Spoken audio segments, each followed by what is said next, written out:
Muito bem, então, olá pessoal.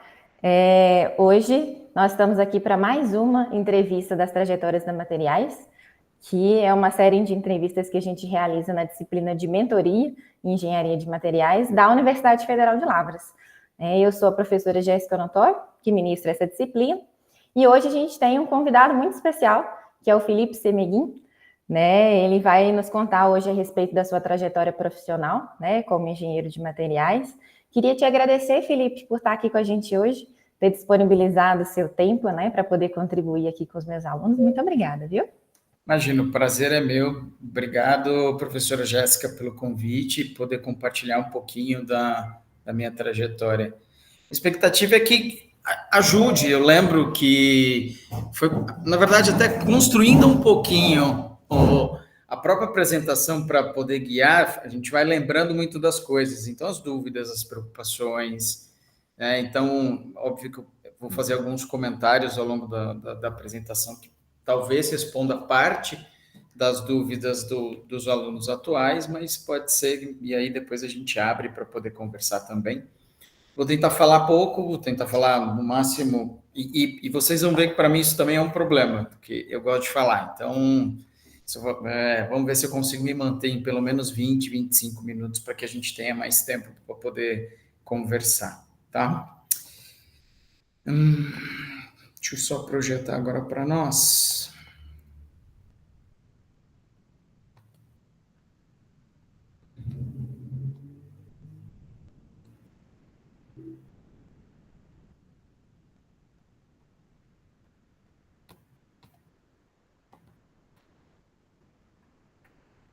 Eu acho que eu vou inverter. Que eu estou projetando a tela. Se eu fizer assim, vocês enxergam ela em modo cheio? Não, aqui não mudou, não. Tá bom.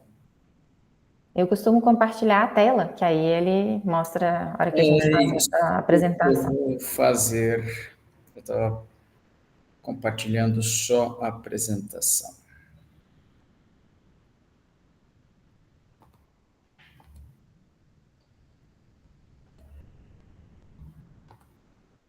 Agora foi? Isso, agora dá para ver certinho. Legal. Bom, então a ideia é trazer um pouquinho desse caminho pelo qual eu percorri e a gente vai poder depois conversar um pouco, né? Mas eu acho que é importante já deixar isso claro, né? Ele é muito particular, não tem certo e errado, né? Tem um pouco do que as coisas que foram acontecendo na minha vida, as decisões que eu fui tomando, e para me trazer onde eu estou hoje, né? Na questão profissional. Então, vou trazer um pouco dessa construção. Mas antes de qualquer coisa, eu gosto de começar trazendo esse slide para primeiro me apresentar um pouquinho para vocês terem uma ideia, não só do Felipe como profissional, mas como pessoa também. Então, é uma definição que criada por um CEO da Ideal. Então, ele fala sobre os profissionais em forma T, né, o T-shaped, onde no eixo vertical você tem o aprofundamento da especialidade, né, e no eixo horizontal sobre outros conhecimentos, um pouco mais sobre você, que contribuem para ser o profissional que você é, ou a pessoa que você é. Então, tem profissionais ou profissionais só horizontais também, e todos eles, muitas vezes, eles são necessários nas empresas, nas indústrias, então não tem nada demais com relação a isso. É só uma forma de mostrar, né? E ela parte exatamente de onde eu vou partir. Formação em engenharia de materiais, né? Foco em cerâmicas, então foi um pouco da minha carreira, refratários, né? E principalmente matérias-primas. Então, cada vez mais eu tenho me aprofundado nesses temas, e um que permeia e vai permear a maioria das nossas vidas, né? Que acho que é praticamente impossível a gente estar fora sobre isso, que a gente vai falar de gente, então, sobre as pessoas.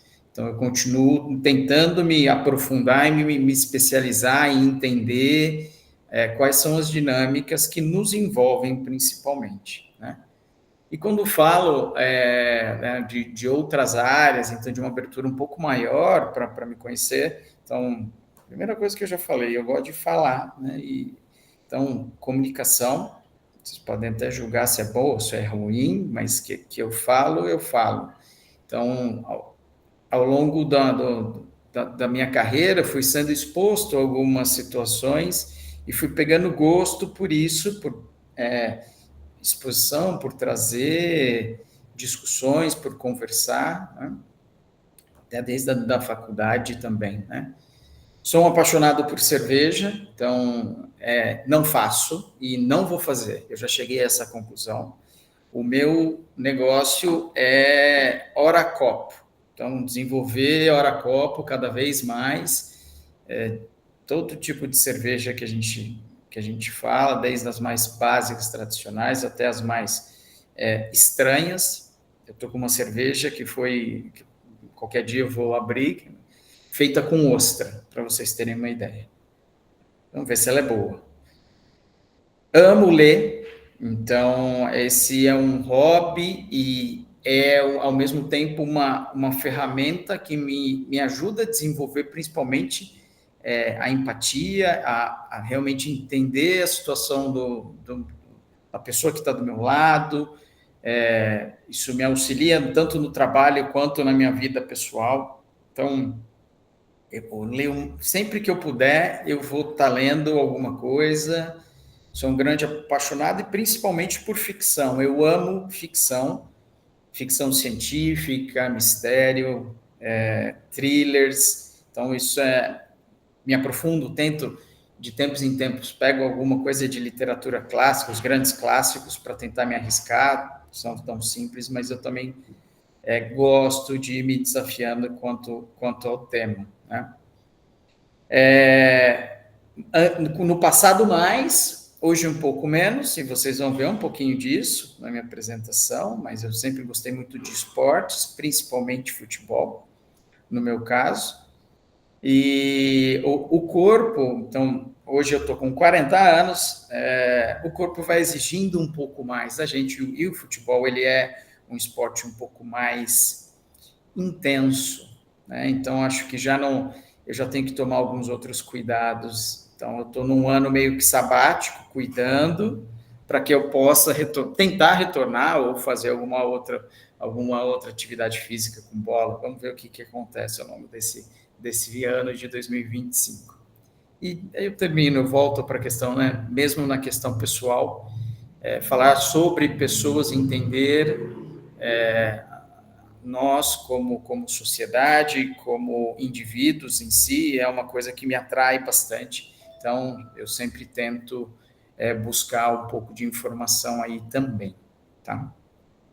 Então, começando, que para mim é uma história engraçada, né? Como que eu fui parar em engenharia de materiais? Então, Felipe, você sempre sonhou em ser engenheiro de materiais? Gente, eu não fazia ideia do que era engenharia de materiais.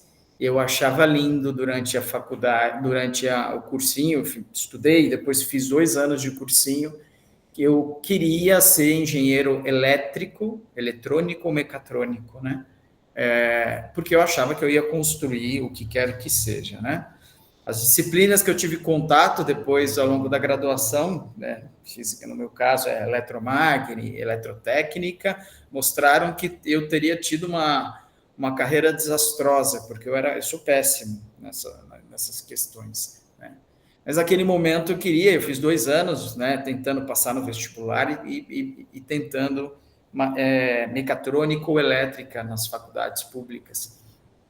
E eu na cozinha, com o manual da UFSCar na mão, procurando, fazendo a inscrição. Meu pai passou e falou assim: o que você está fazendo? Estou fazendo inscrição.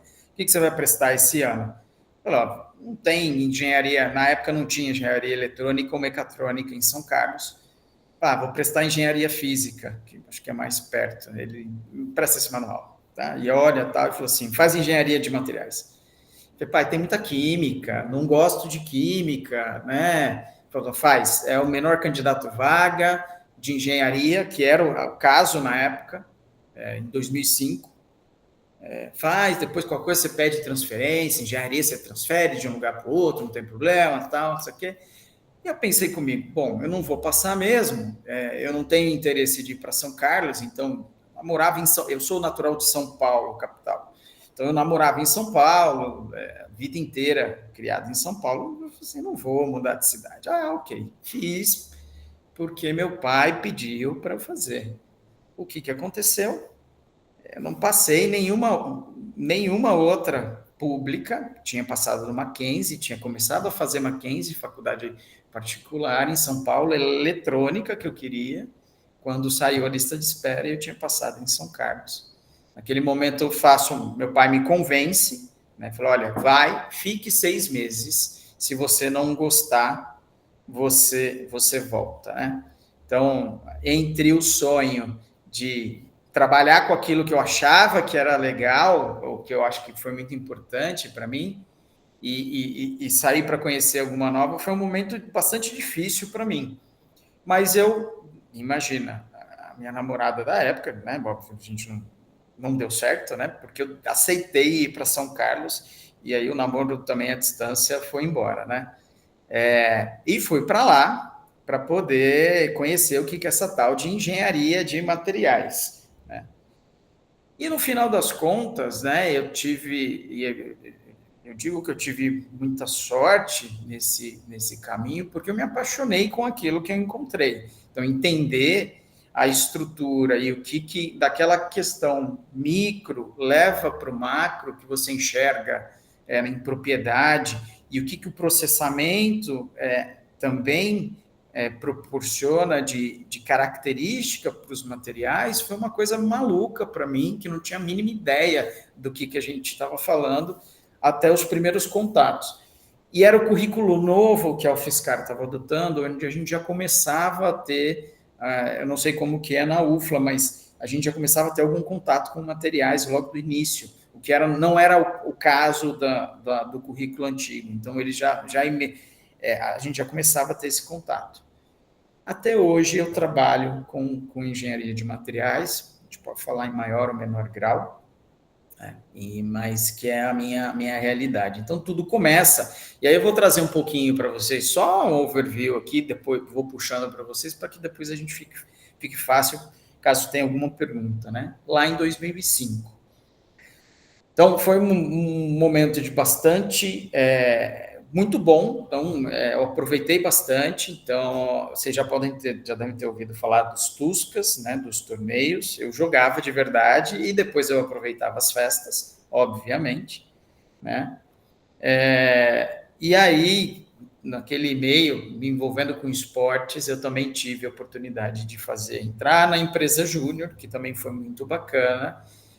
A empresa júnior me abriu uma porta para fazer uma iniciação científica. Então, foi quando eu começo, em 2006, a fazer a iniciação científica em refratários, que era o laboratório que eu escolhi, porque tinha outras pessoas da minha turma que também estavam lá, então achei que era interessante. Tinha um laboratório bem estruturado em São Carlos, então me atraiu naquele momento. Eu comecei até muito cedo, na minha opinião, mas acho que valeu a pena. Então, eu fiz 3 anos de iniciação científica, né, de 2006 a 2009, e me ajudou muitíssimo na minha carreira. Então, eu trago grandes lições do tempo de iniciação científica, né?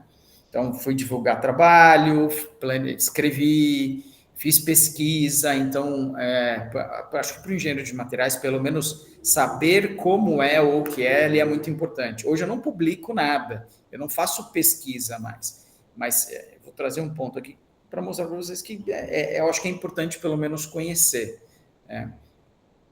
Então, em 2008, eu tenho a oportunidade de fazer o estágio, ele é o estágio curricular, né, dentro do São Carlos. Você escolhe, se eu não me engano, entre o nono e o oitavo e o nono período. Fui no oitavo período fazer. Então, eu me mudei 6 meses para Poços de Caldas, para trabalhar na Alcoa, trabalhar com a produção, para trabalhar com, né, produção de alumina e alumínio. E aqui são algumas fotos, né, para falar um pouquinho do processo. Naquele momento, então, eu estava dentro do Departamento de Pesquisa e Desenvolvimento da Alcoa, mas focado para refratários também. Então, uma das experiências mais bacanas que eu tive foi a visita de um especialista americano na época. Então,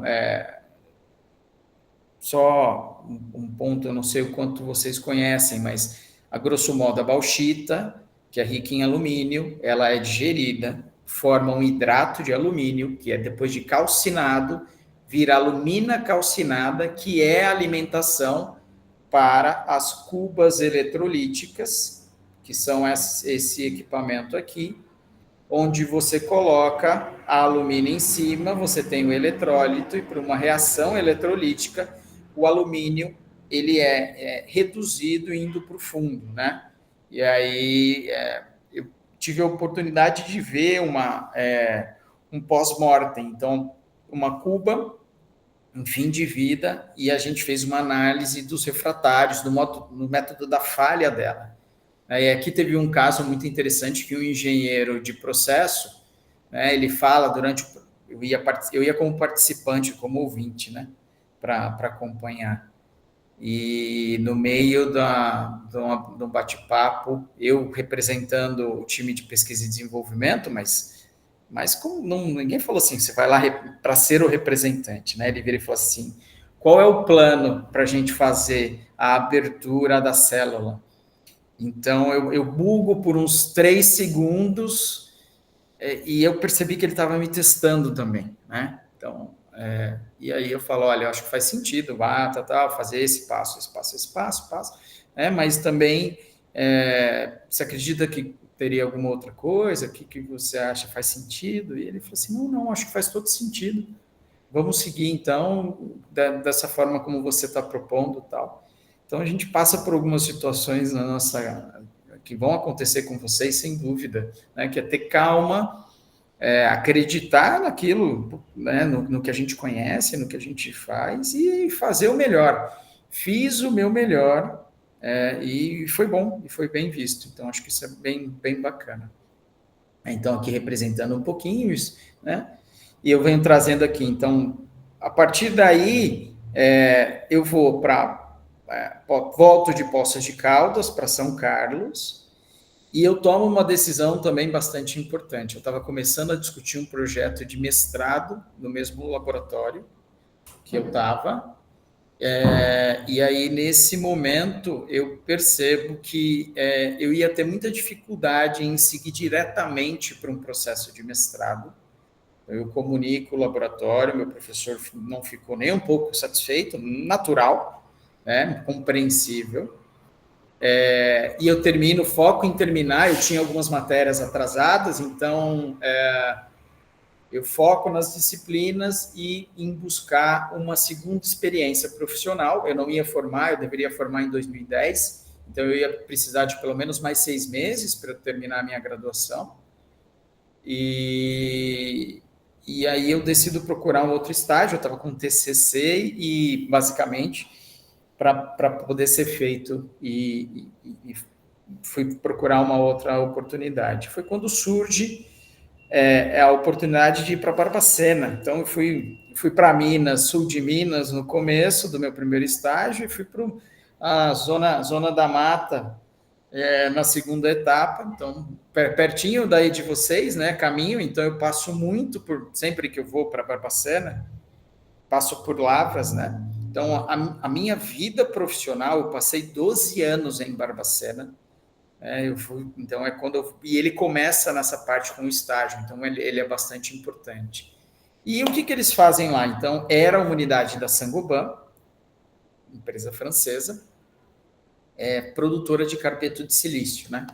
Então, é uma matéria-prima sintética também, então você mistura coque de petróleo com uma fonte de sílica, alta temperatura, ambiente redutor, altas, né, temperaturas aqui, para você produzir esses materiais aqui, cristais, britagem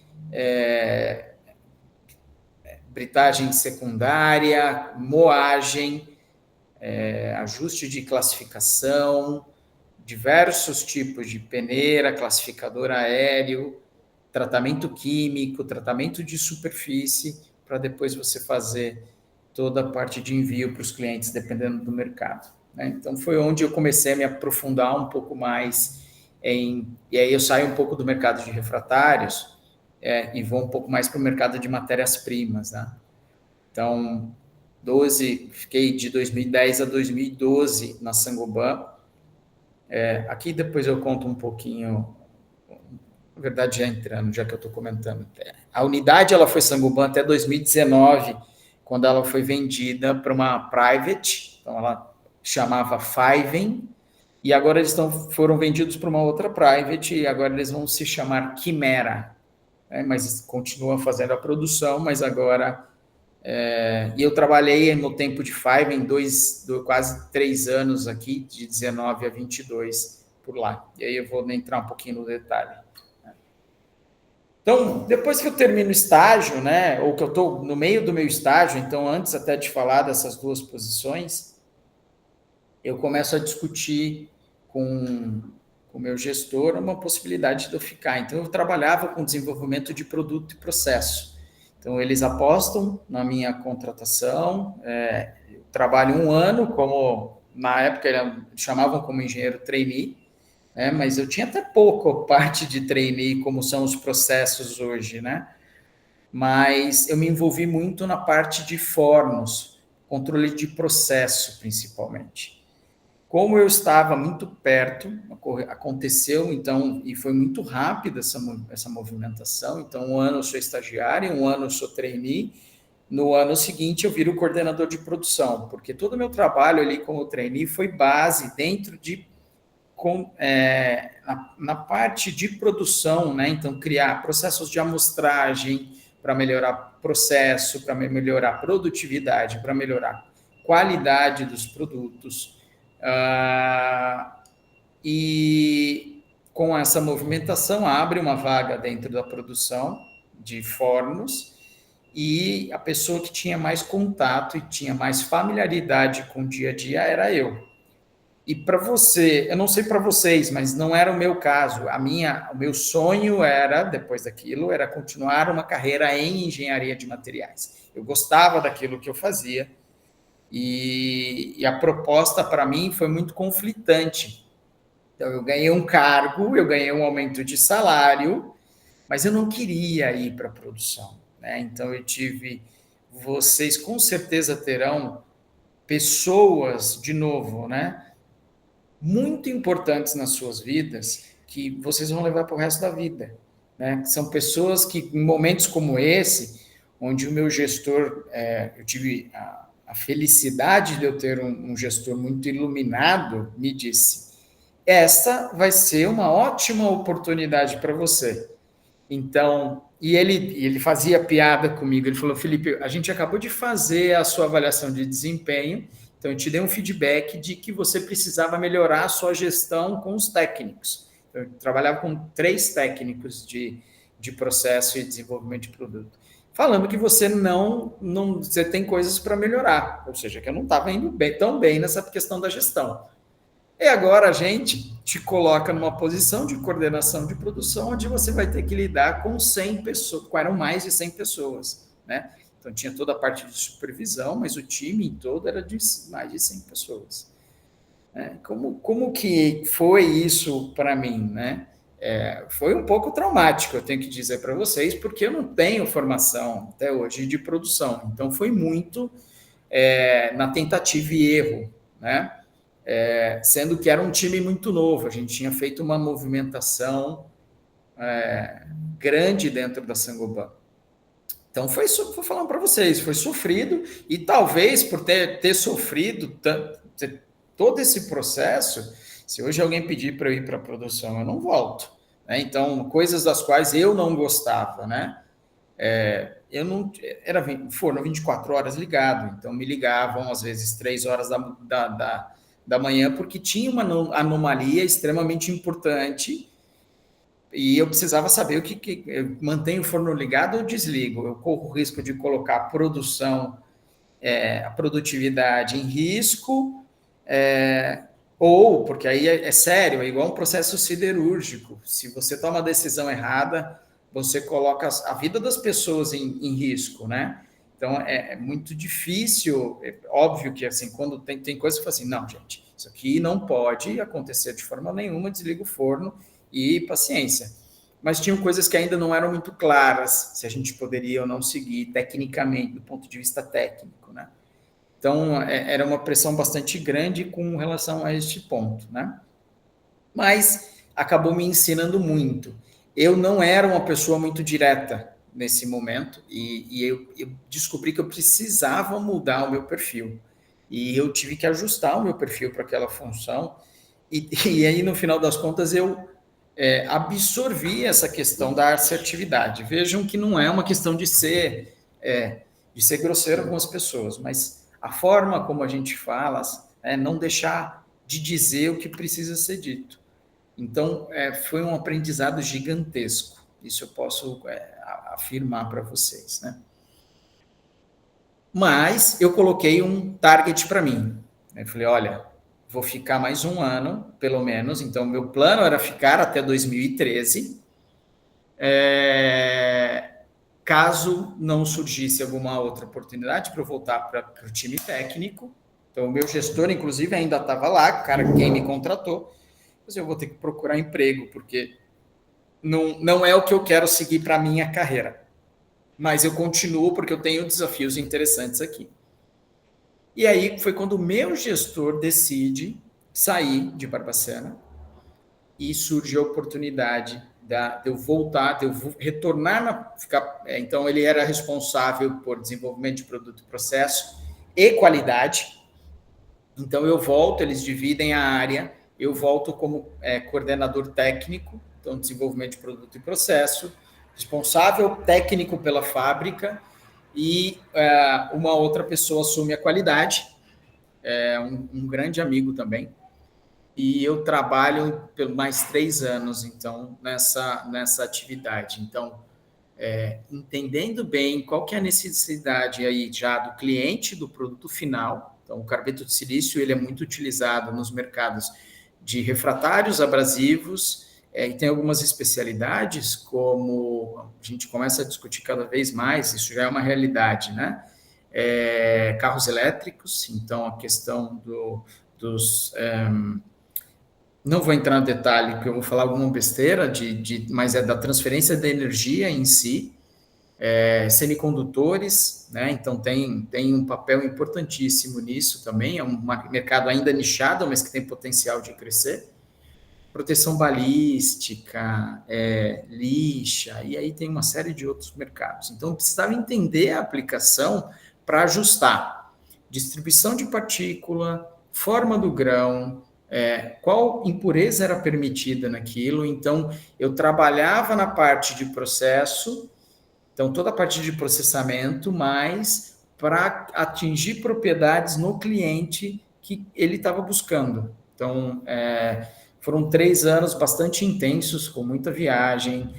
Como eu era responsável pela maior planta, essa era a maior ainda, a planta do Ocidente de carbeto de silício, eu acabei atendendo muita coisa de mercado de Estados Unidos e Europa também, porque não tinham muitas pessoas técnicas para esses mercados que a gente chama de mercados mais tradicionais hoje do carbeto de silício. Tá? Então, muita visita em cliente, muita negociação, discussões, enfim, e muito pé na estrada, né? Então, isso foi uma realidade para mim nesses anos, tanto quanto na sequência. Então, de tanto eu estar nos clientes, eu não discutia preço, que isso era uma função do time comercial. Mas eu já fazia, né, uma parte dessa abordagem técnica. Então, foi natural a proposta para que eu assumisse a área de vendas para os mercados de refratários, refratários abrasivos e especialidades. Esse produto ele também vai para a siderurgia e para a fundição, tá? Então, aí tinha uma outra pessoa tomando conta dessa área. Então, quando eu vou para essa área de vendas, então essa loucura responsável também de fazer um primeiro contato técnico, então é uma venda bastante técnica, tá? Então, fico e atuo nesse mercado aí de 16 até 22, quando eu entendo que eu precisava de novos desafios, muito tempo numa função, e assim, não é nenhum problema, mas para mim, naquele momento, eu queria outros desafios, e a gente tem que tomar cuidado com aquilo que a gente deseja, porque eu consegui, e estou ainda na minha curva de aprendizagem ainda não chegou numa estabilidade, então estou sendo constantemente desafiado. Eu queria ter mais contato com o time, então eu não tinha aqui time direto, eu tinha um time indireto de back office, né? Então eu sentia falta disso também. Então eu recebo uma proposta para trabalhar em Juiz de Fora, que é um pouquinho mais próximo, não é tão longe de Barbacena. Fico 8 meses lá, mas que é uma experiência menos importante. E é quando eu tenho a proposta, quando o meu atual gestor me liga e pergunta, cara, o que você está fazendo, né? Estou aqui em Juiz de Fora, tal. Você não quer trabalhar com compra de matéria-prima? E aí aquilo foi como juntar a fome com a vontade, a fome com a vontade de comer, porque era o que eu enxergava como potencial para continuar crescendo em termos de conhecimento profissional, pessoal, né? E isso, muito provavelmente, ele surge porque a unidade que eu trabalho hoje, que é a Shinagawa, ela foi uma unidade Saint-Gobain e ela foi o meu principal cliente. Então eu fazia visita, eu vinha aqui. Então eu acho que eu briguei tanto com o meu chefe, que ele era gerente de supply chain na época, que ele falou assim: puxa, eu preciso trazer esse cara para cá porque ele é muito chato. A gente brinca até hoje. E aí eles estavam no momento, né? A Saint-Gobain em Vinhedo tinha acabado de ser vendida em junho de 22 para a Shinagawa. A Saint-Gobain é uma empresa francesa, ótima empresa, recomendo, é muito bom. Foi a minha escola dentro da indústria, mas o foco não é refratários, né? E aí, para esta unidade hoje, que produz refratários, precisava de alguém que se aprofundasse na parte de compra de matéria-prima. 70%, 80% do custo de refratários ele está localizado em matéria-prima.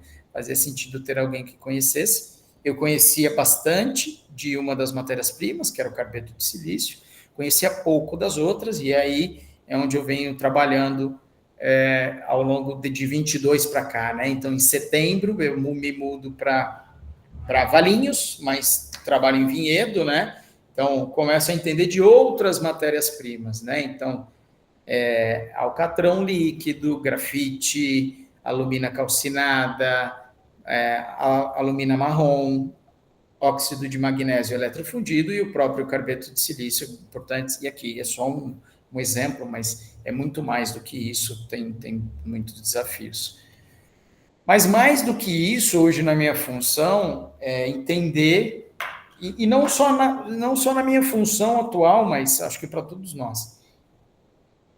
A gente tem uma enxurrada de informação, que já é um grande desafio fazer essa organização dessas informações e a partir daí criar as tendências. Então, quais são as tendências, os drivers de matéria-prima? É o momento ou não é? Então, aí você precisa entender, né? O que materiais me ajudam, né? Olha, eu não preciso usar um material tão nobre nessa aplicação e dá para considerar um material que é mais competitivo.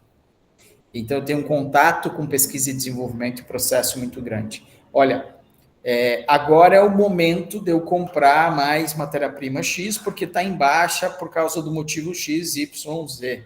E aí eu tenho que convencer a estrutura de que é o melhor momento para a gente comprar, né, e tomar as decisões corretas. Então, dei só um overview para vocês, para que a gente possa falar, e aí eu já estou fechando, né? Então, mensagens finais. A primeira delas a engenharia de materiais, ela me proporcionou muita versatilidade. Então, vocês viram, eu tive a oportunidade e eu aceitei o desafio. E, de novo, não tem certo e errado, de trabalhar em áreas diferentes, com exigências diferentes. E materiais me ajudou muito nessas transições, tá? E quando a gente está no mercado, que a gente está para sair para o mercado, a gente, como que a gente faz para poder se diferenciar, né? É uma pergunta que eu sempre me faço. A gente vai ser bem visto, a gente vai ser mal visto? Como que eu quero me diferenciar de uma forma positiva para o mercado, né?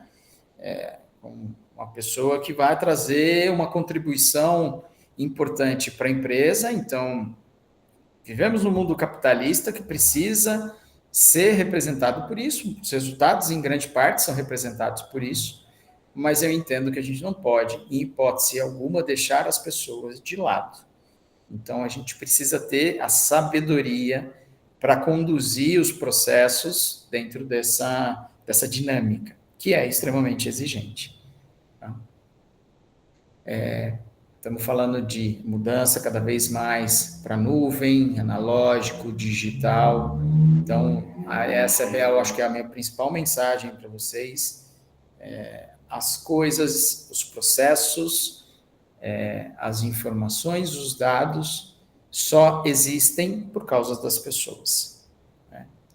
Aqui vocês têm duas pessoas famosas e o Callister, que talvez vocês conheçam, né? Talvez alguém reconheça algum dos professores de vocês aí, né? Então, nós nos formamos juntos, que é uma lembrança muito querida que eu tenho para a gente poder terminar a minha apresentação. Queria agradecer a oportunidade, vou abrir para a gente poder conversar. Aqui tem meu QR Code no LinkedIn, caso vocês queiram se conectar. Eu vou deixar aqui, vou sair do modo apresentação e, na verdade, qualquer coisa, eu volto ela aqui para a gente poder falar, caso alguém tenha alguma dúvida. Vou parar de... Acho que é mais fácil eu parar aqui. Sensacional, Felipe, sensacional. Que mensagem bonita, viu, que você trouxe agora no final. Espero que sim, mas especial. mais do que falar, né, a gente precisa realmente acreditar, né, realmente acreditar que a gente consegue fazer. A gente não vai mudar o mundo, mas a gente consegue mudar um pouquinho, pelo menos o nosso entorno, né? Exatamente, né? O nosso mundo, né? Nosso O que mundo. está em volta da gente. Sensacional, gente. E aí, meninos e meninas? Diga aí, Caroline. Bom dia, Felipe. Bom Gostei dia. muito da apresentação, inclusive. E eu queria perguntar para você se, e se sim, como você considera que, por exemplo, o custo de vida e como a localização dessas oportunidades que você teve influenciou você a tomar a decisão de ir ou não para esses lugares. Claro, influencia, a gente precisa levar isso em consideração, sim. E eu sou uma pessoa privilegiada porque eu não precisei trabalhar para estudar, então os meus pais conseguiram me proporcionar, então foi um pouco mais simples para eu tomar essas decisões em parte. Então, quando eu escolho ir para Barbacena, eu fui bem longe, então estou falando, na época, ainda o ônibus ainda era, não é tão longo quando hoje, demora mais ou menos 12 a 14 horas para você pegar um ônibus de Barbacena para São Paulo, que é onde está minha família, os meus pais, na verdade, né? Hoje está levando 14, 16 horas, vai ficando mais pesado.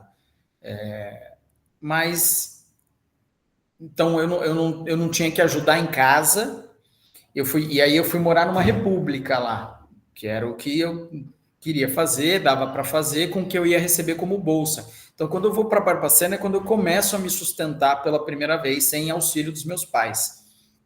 Então, durante meu estágio na Alcoa, eu pude juntar o dinheiro para mim, enquanto minha mãe ainda pagava as minhas contas, né? Então, nesse momento, sim, mas eu conseguia definir ir para uma república. E morei muito tempo nesse mesmo apartamento, as pessoas foram mudando, né? Então, momento que eu falei assim, eu casei em Barbacena, né? Então, eu falei assim, puxa vida, não dá mais para eu montar a república com a esposa, a gente vai precisar fazer uma mudança aqui.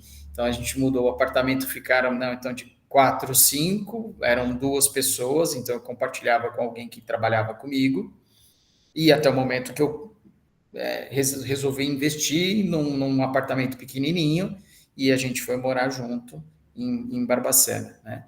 E aí a mudança para cá, da mesma forma, né? E aí eu fiz uma mudança de patamar, então eu quis ir para uma casa, que é mais caro, obviamente, a região aqui é mais cara também, e a gente assumiu em conjunto, fizemos conta, óbvio, para poder chegar nisso. Então, permeia, né? Que tipo de decisão você toma como auxílio na negociação com as próprias empresas também. Isso é importante. Entendi. Obrigada. Imagina. Muito bem, agora o próximo que está aqui é o Jean. Bom dia, Felipe. Bom dia a todos. Bom dia. Se você pudesse dar um conselho para quem vai formar nos próximos anos, assim, do que fazer enquanto formação e depois para o estágio, qual conselho você daria? Cara, que responsabilidade, hein?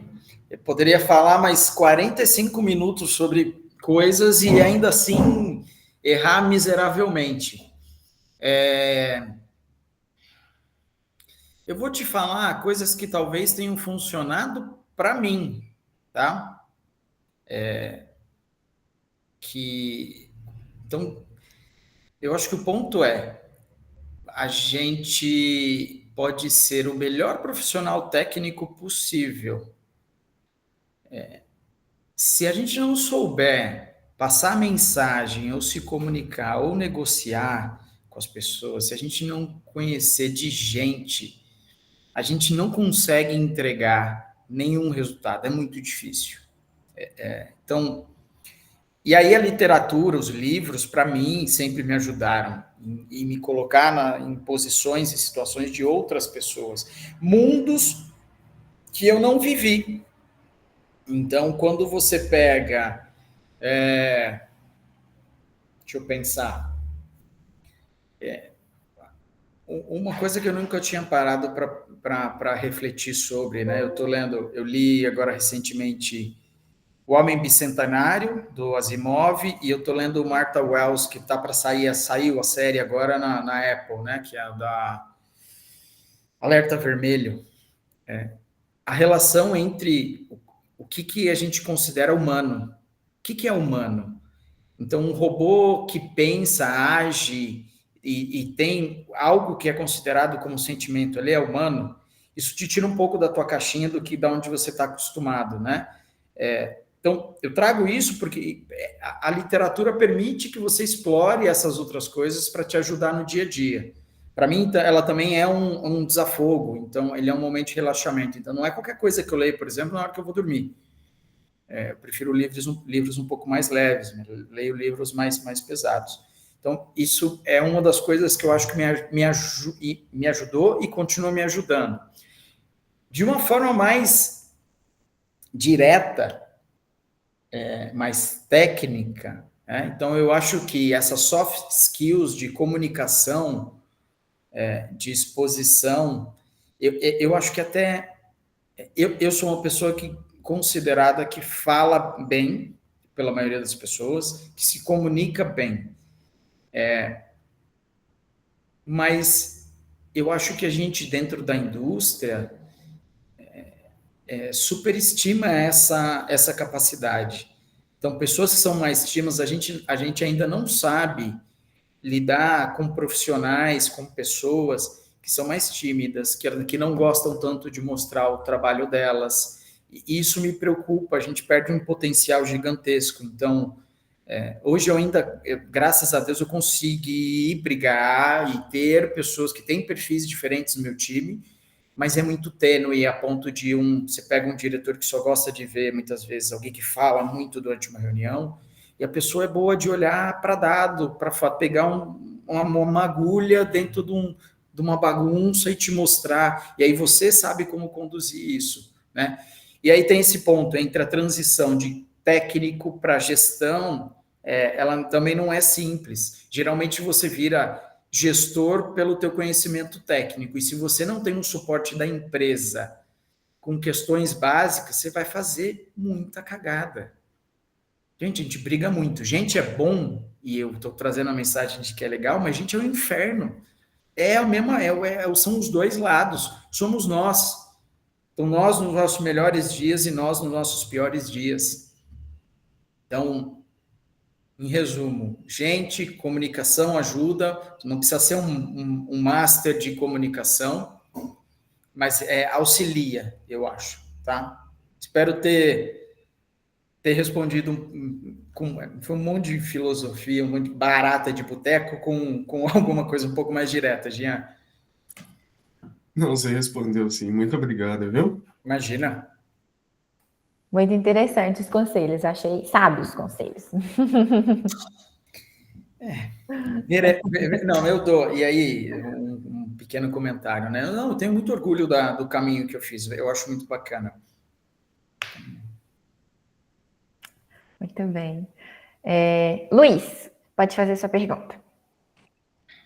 Bom dia a todos, primeiramente. Eu gostaria de saber, Felipe, essa mudança de chave que você mencionou aí, quando você mudou de cargo, que você assumiu 100 pessoas, o que ocorreu nessa mudança? Qual que foi? Fala mais sobre ela. O que foi que você viu que estava ruim, que você precisava melhorar? Tá, bacana. Obrigado pela pergunta, Luiz.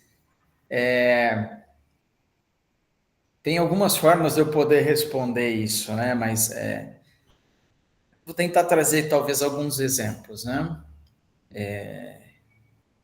O ser humano, se você der muita liberdade, talvez sem orientações claras, talvez você possa ter resultados muito diversos.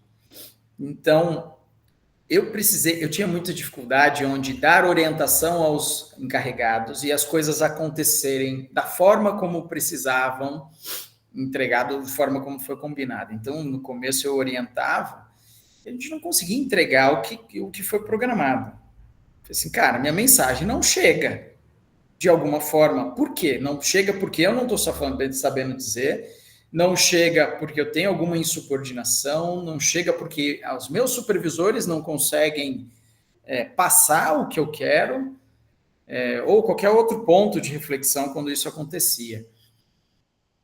Então eu tive que tomar, e aí é caso a caso, você vai mudando um pouco das estratégias. Então, algumas das coisas que eu fiz, mas que ainda eu sofria e os supervisores cobravam, eu tentava estar mais presente com a operação, para que eu escutasse deles e eles escutassem diretamente de mim, sem nenhum intermediário.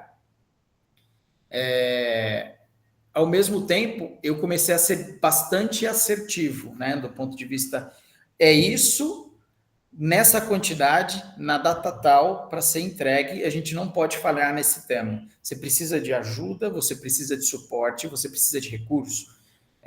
E aí tem uma técnica, não sei qual que é o nome disso, né? Mas aí você faz o cheque. Então tá bom. Então resume para mim de volta. Às vezes tem gente que não gosta disso, né? Mas assim, ok. Então só me fala com outras palavras o que você entendeu para saber se a gente está realmente alinhado na informação. Então aí você testa. Essa é uma das coisas que eu tentava fazer com a turma. E eu ficava, e aí é um pouco da minha personalidade, né? Como que eu posso trazer isso? Eu sou uma pessoa que também, talvez poucas não seja assim, não sei. Eu me cobro muito e, ao mesmo tempo, a forma como eu me cobro, eu acabo descontando no corpo, né? Então, por mais que o meu racional entenda que gente, vocês vão ver, na universidade acontece isso, durante os trabalhos é pior, do ponto de vista de... A demanda é muito maior do que a gente consegue entregar. Sempre vai ser. Então, a gente tem que fazer aquilo da melhor forma possível, aquilo que a gente acredita que é o melhor, e entender que a gente não vai dar conta de tudo. A gente não é... e assim a gente é suficiente. É o que precisa. Tá? E vejam, a gente está falando de um ponto, eu entrando em contato com pessoas, produção, mas eu vou fazer um gancho com outro ponto. Em 21, final de 21 é quando eu decido sair de Barbacena. E eu começo a ir para o mercado, isso muito provavelmente vocês vão passar por isso. Eu não consigo uma proposta de emprego. E aí o que acontece? Ao invés de eu olhar para o mercado e falar assim, o mercado está complexo, o que eu faço naquele momento? O que me falta? O que eu não fiz? O que está faltando para eu levar para o mercado? Para vocês que vão sair, talvez seja o mesmo sentimento. Nossa, gente, o que eu deixei de fazer para eu ser contratado por uma empresa e eu ter o emprego que eu quero, o que eu espero, né? E eu nunca tinha feito terapia, então foi nesse momento que eu começo a fazer terapia para entender, então todo um processo de terapia, eu continuo fazendo, de que o problema não era eu, assim, eu fiz tudo o que eu tinha que fazer, então eu contratei uma mentoria para um cara, falou assim, Felipe, cara, tua empregabilidade é lá em cima, tá ótima. Conversamos um monte de coisa tal, e foi ele que levantou a bola. Ó, algumas coisas que você me contou, legal você trabalhar na terapia, já fez? Ó, eu faço, hein? Era um gestor aqui de Campinas, de uma empresa de job hunting, que eu contratei, e ele falou, vai procurar. E eu perguntei, e aí depois de um tempo, eu brigando com essa, não, eu não preciso de terapia, eu perguntei para ele de novo, me passa o contato do teu terapeuta, você se importa? Ele não, eu faço com ele até hoje. Então, é um cara de Campinas, por acaso, eu fazia online e continuo fazendo.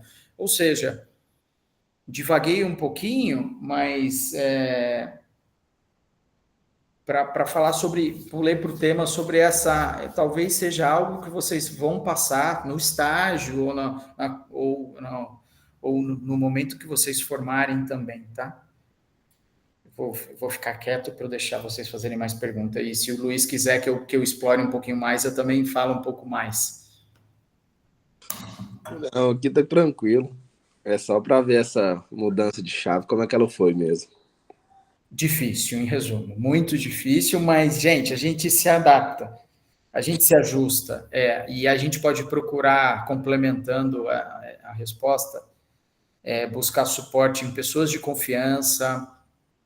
Hoje a gente tem muita informação com vídeo, mais ainda do que eu tinha na minha época. Vídeo, livro, curso.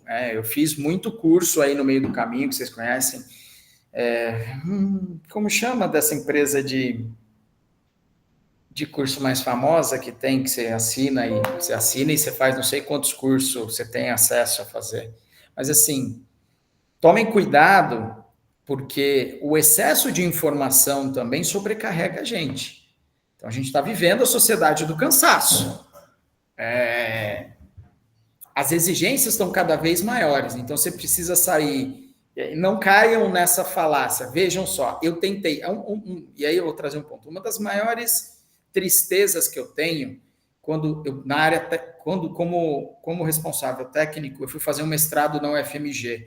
Então, a empresa proporcionou isso. E aí eu tive uma mudança, eu fui para a área comercial, onde eu precisava viajar muito. Resumo dessa história, eu fiz todas as disciplinas e não consegui desenvolver o trabalho de pesquisa para poder defender o meu mestrado. Eu perdi o mestrado, eu não tenho mestrado. Eu tenho todo o conhecimento, tanto é que eu publiquei esse trabalho num congresso de refratários mundial. Mas demorou, levou tempo. E eu não tenho, e eu queria ter o título, não tive. Eu não tenho MBA, até hoje, é uma coisa que algum momento eu vou ter, porque o título em si ficou banal. Hoje você faz qualquer MBA em qualquer lugar, e assim, com muito cuidado eu digo isso, né? Mas a gente tem que avaliar muito qual que é o objetivo. E esse cara da mentoria, ele falou assim, Felipe, faz cursos mais curtos se você quiser, vai fazer um curso de 2 anos, você está no momento de transição de carreira, espera para ver até onde vai, né? Então, a gente tem que ter esse cuidado. Então, se for para a indústria, minha recomendação, não sai fazendo MBA direto, não. Entende um pouquinho do que é, façam cursos mais curtos, se eu puder recomendar para vocês. Eu acho que na dinâmica de hoje faz mais sentido. E não sai fazendo de tudo, não. Línguas. Língua eu acho que é uma coisa importante, principalmente o inglês. E aí, só para... Passei 1 minuto, vou falar mais 1 minuto. E se der tempo eu comento mais alguma coisa. Mas eu sofri um pouco no inglês, mesmo assim fazendo curso, fiz intercâmbio de um mês, que era o que eu podia fazer, que é quando eu pude pagar, eu só podia ficar um mês de férias. E quando fui começando a ser exposto em algumas situações com inglês, eu não sabia. Eu aprendi mesmo sendo testado, falando, treinando. No meu caso, funcionou assim. Foi a única forma que eu aprendi. E aí dá livro, filme, podcast, tudo isso obviamente ajuda. Tá? Se quiser que eu explore alguma coisa nesse ponto também, eu falo. Mas é isso. Esse ponto que você tocou do aprendizado de inglês, especialmente, é fundamental. É algo que a gente sempre recomenda para os estudantes, até assim no meio do curso, né? A gente tem algumas literaturas das disciplinas que são em inglês e a turma sofre. Sabe que a iniciação científica me ajudou nisso, né? Eu lembro do primeiro paper. Se você lê inglês, perguntaram para mim, eu falei assim, bem mal. Ainda mais termo técnico de refratários. Gente, eu tenho um paper que eu acho que ele deve ter, se o paper tem, sei lá, 10 mil palavras, 8.500 estão riscadas com a tradução. Eu precisei, ganhei vocabulário assim, eu me lembro disso até hoje. Não tinha mais o que fazer, eu precisava fazer dessa forma. Aprendi na marra. Eu tive que aprender na marra. Ou seja, conforme você vai sendo exposto, você vai, putz, agora eu vou ter que me aprofundar nisso. Uhum. A necessidade é que puxa, né? O aprendizado. Ajuda muito, empurra muito a gente. Uhum. Com certeza. E aí, gente, temos mais alguma perguntinha ou podemos finalizar? Eu queria falar mais um pouquinho. Pode falar. Foi mal, gente. E se o Felipe puder, né? Que aqui a gente está tranquilo de tempo. Fica à vontade, Luiz. Ô, Felipe, você falou aí que nessa mudança de chave você se aproximou mais dos encarregados. Uhum. Nesse instante, você não se sentiu sobrecarregado? Não? Você não sentiu que você estava fazendo um papel de outra pessoa? Ou sei lá, o que aconteceu nisso?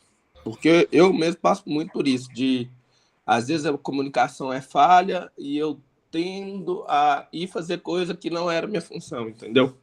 Vou te falar que acontece até hoje, tá? Ou seja, é o aprendizado constante. Sim, muitas vezes no extremo você se sobrecarrega. É o que acaba acontecendo. Eu faço a opção, e aí são abordagens. Perfil e formas de abordagens. Você pode chegar lá e dar um baita do esporro. Já falei para você, é isso, e é assim que tem que acontecer. Ou você pode encontrar outros caminhos. E às vezes chega num momento que você não tem paciência também, tá tudo bem, sabe? Às vezes a gente tem limitação, e às vezes se a pessoa não tá. É duro, mas. E é a parte mais dolorida, na minha opinião, para o gestor, que é o desligamento de uma pessoa. Se aquela pessoa não está correspondendo e você passou por feedback claro, deixar claras as atividades e ainda assim as coisas não são executadas, em último caso você tem que fazer essa análise se a pessoa pode entregar aquilo que você está pedindo. Talvez a gente peça coisas de que ela não pode entregar. Isso costuma acontecer também. Mas você pode mudar a forma de abordagem. Então, trazer o problema, ter conversas difíceis é importante. Então, você sentar, falar com... Bom, não vou falar nomes, né? Mas eu tenho uma pessoa aqui no meu time que eu preciso conversar. Você, olha, você precisa ser mais direta na reunião com os diretores. O diretor não tem tempo para você contar toda a história. Entrega o resultado primeiro, isso é assim. E fico à disposição para tirar as dúvidas do porquê é assim. E aí, conforme as perguntas forem vindo, você explora e você vai mostrar que você conhece. Porque isso acontece. Dificilmente algum diretor fala assim, não estou entendendo, por que isso é assim? E aí você vai e aprofunda. E aí você pega. E tem caso, Luiz, que você tem que pegar na mão. Então, tem uma coisa, procura, que isso vai ser legal, eu acho, para você. Como chama aquilo? Comportamental. Me dá um segundo. Liderança comportamental? É isso?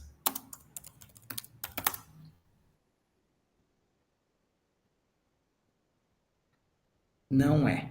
Como que é o nome do termo? Ok, eu vou procurar qualquer coisa, depois eu escrevo para a Jéssica, ela passa para vocês.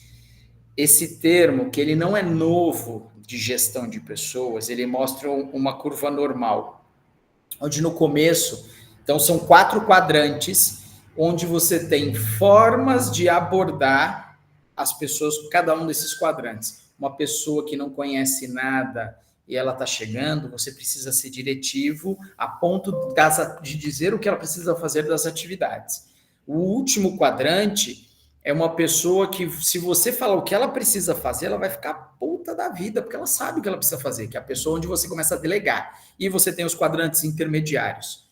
Então, a grosso modo, você tem que. Essa é uma forma de você identificar o profissional em que quadrante que ele está para atividade. Não é assim, ó, porque eu tenho um cara, tem uma pessoa que é sênior, mas eu sei que se eu jogar determinada atividade na mão dele, que é nova para ele vai travar. Ele não vai conseguir fazer. Aí, nesse caso, eu tenho que fazer um acompanhamento de perto. Aí eu tenho um coordenador, eu tenho um supervisor de compras. Gente, ele me entrega as coisas sem eu nem precisar falar, sabe? E aí a gente tem uma conexão muito boa. E ele falou, ó, já fiz tal coisa, tá assim, sensado. E aí ele tem pegado, e aí tem uma questão de insegurança. Eu falei, cara, fenomenal, segue. Não, mas eu vou mandar direto, manda, você direto. Você não quer olhar? Não, não quero olhar, pode mandar. Então, com cada um do time, você vai mudando um pouco a forma de gestão. Te desafia como pessoa, como gestor, para poder entregar um resultado melhor. Por isso que é muito interessante você se aprofundar em pessoas, né? Que eu digo, literatura em si, traz algumas coisas legais. E eu não lembrei o termo. Entendi, Felipe. Obrigado, viu? Espero que eu tenha te ajudado com Ajudou sim. a ação. Interessantíssima essa estratégia, que a gente acaba intuitivamente fazendo isso enquanto professor também, né? A gente trabalha com os estudantes, que também é gente, né? Estudante também é gente. Eu vi essa descrição e falei, olha, eu faço isso também com meus estudantes, eu não sabia que tinha até um gráfico disso, achei interessantíssimo, vou procurar também depois saber mais. Ah, lembrei, olha que coisa boa. Aí, ó. Eu já ponho aqui para você. Liderança situacional. Liderança situacional, perfeito. Se vocês digitarem liderança situacional, ele vai aparecer o gráfico em U, E1, E2, E3, E4. Depois vocês deem uma olhada. Muito bacana, muito bacana. Que isso realmente, na prática, a gente percebe que existe mesmo essa diferença, né? De perfil de pessoa para pessoa. É difícil um tanto de colocar isso em prática no dia a dia. A gente esquece. Sim. E muitas vezes não fica claro, né? Assim, em que estágio a pessoa está para aquela tarefa específica, né? Aí você tem que ir vendo e adaptando, né? Deu certo de um jeito, não deu certo de outro. É assim mesmo. É isso aí. Muito bem, gente. Alguém gostaria de fazer mais alguma pergunta?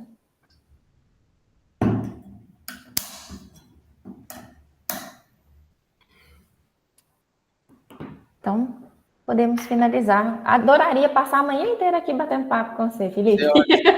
Preciso visitá-los. A gente teve a visita de vocês aqui. O Leonardo teve aqui semana passada, né? Isso, Eu também estaria nessa visita. Por pouco não fui, que eu passei mal. A gente teria se visto pessoalmente. Conversado. Mas agora eu estou devendo uma visita. A próxima vez que eu for para Barbacena, eu vejo o seu par em Lavras. Porque minha vida agora, eu tenho que passar por Lavras, não tem jeito. Não, você está super convidado para vir visitar a gente bater um papo, tomar uma cerveja pessoalmente. Espero encontrar algum de vocês, quem sabe, que a gente tem algumas vagas em aberto, estamos abrindo de tempos em tempos, contar com profissionais aí de Lavras aqui em Barbacena, aqui em Vinhedo.